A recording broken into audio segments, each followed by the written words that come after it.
How's it going, guys? I decided to make one more video since the channel is named Accidentals Music and Gear Hacks.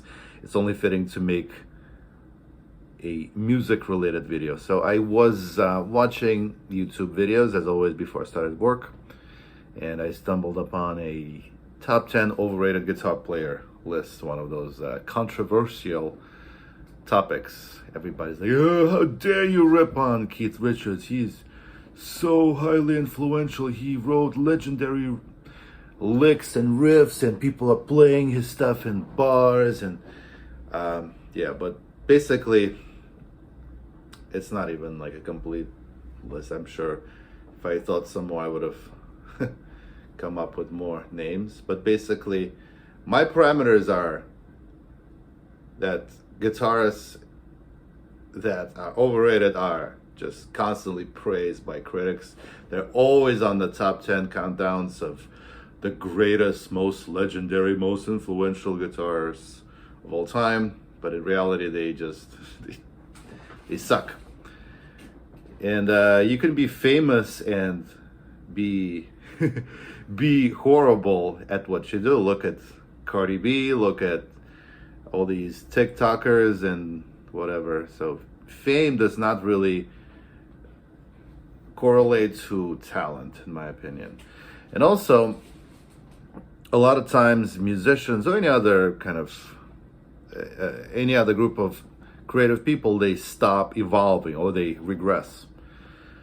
Sometimes people just, they were once great and they forget how to play their instrument. For example, look at the Metallica drummer. It's an embarrassment. It's a running joke that Lars cannot play. His rhythm is all over the place, and he was once great. He pioneered the double bass pedal thing.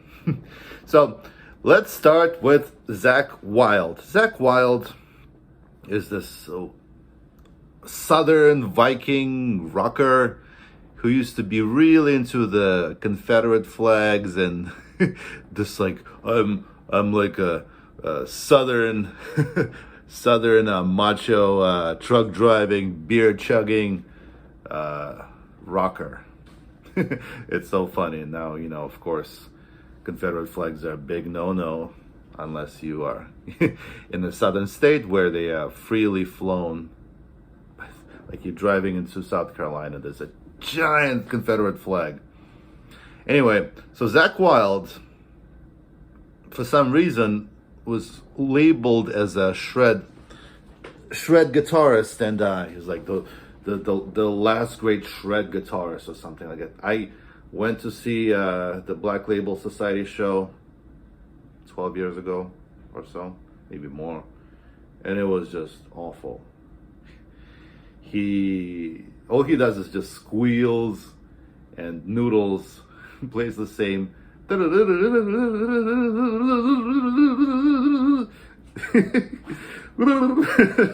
That's all he does. But back in the 90s, if you watch some concert footage with Ozzy, phenomenal. When he was skinny, when he didn't have that stupid beard.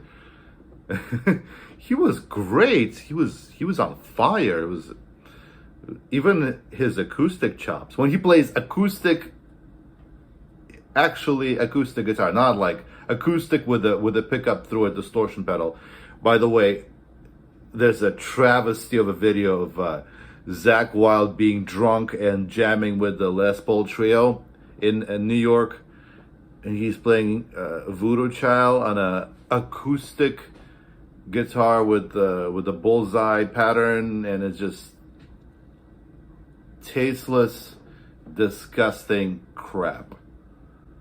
So there you go. I think it's fair to say, and this is my opinion, Zakk Wilde devolved, and his playing, his songs, his playing style, his soloing style became crap. All right, next one. Santana, along with Richie Valens, pretty much pioneered the Latin rock concept of Latin rock, if you think about it. He was born in Mexico, and when he was 20, he was playing guitar in the group called Santana, his namesake band. And live at Woodstock,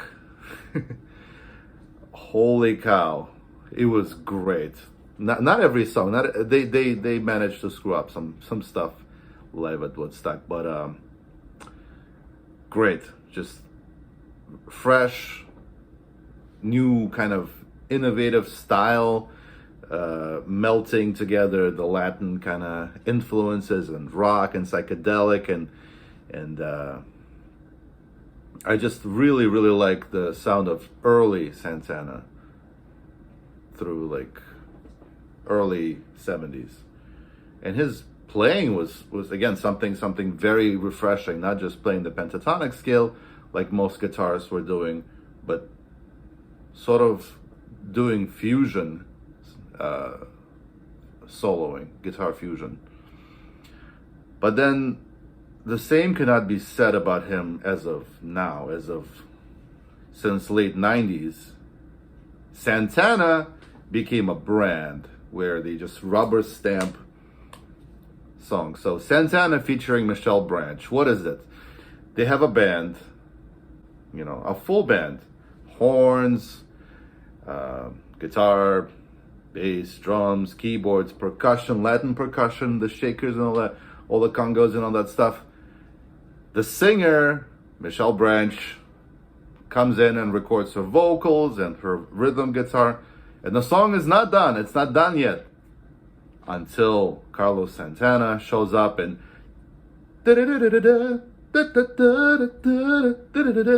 does that, plays a little solo, and Santana featuring Michelle Branch. It should be Michelle Branch featuring Santana, in my opinion. So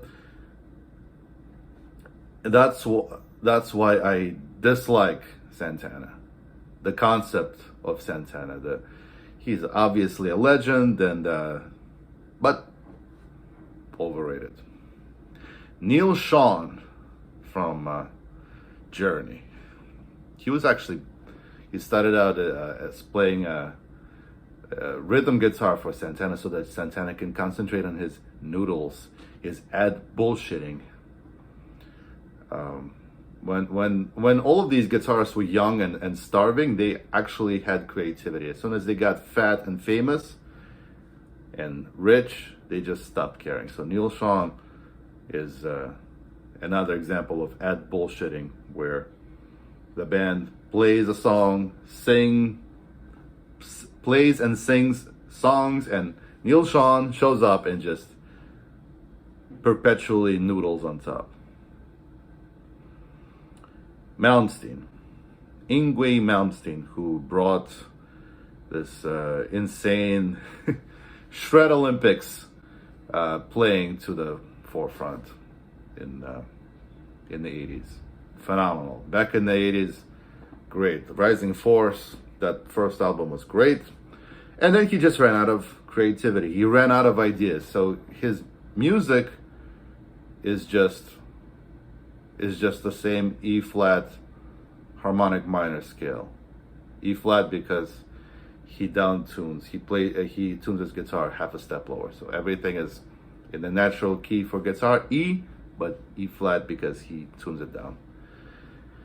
And it's fun. I went to see him once just because he's so over the top, so like exaggerated with the Great Wall of Marshalls and all that stuff. But I can't listen to more than, I don't know, an hour tops. It just puts me to sleep. It's the same exact thing. Overrated, but influential. And Ritchie Blackmore, who inspired Malmsteen to do what he does. He even picked up a Stratocaster because of Ritchie Blackmore. I really like Ritchie Blackmore's style of playing before around 1971. The Concerto for Rock Group and Orchestra, filmed in 1969, is great. I watch it and rewatch it all the time. His soloing was just so tasteful, but then it devolved into just like wiping the guitar on his ass, attempting failed stage antics, like flipping the guitar, but it's like getting twisted, and he like keeps playing it like that. His solos, you can't even call it a solo. It's just noise, open strings, tremolo picking. Like, it's like a great solo. Even guys that don't listen, so I don't like Satriani. I don't like that style of playing, but he plays a solo, and it's a satisfying solo that has a beginning, kind of development, and a conclusion. It just makes you feel like you've heard an actual solo. Blackmore just does that, and I'm like, what? That's it? That's all you got? Used to be great once. Very influential with, you know, the whole Blackmore night thing, with the neoclassical kind of shredding, you can call it. But there you go. That's my list. Thanks for watching and listening, and see ya.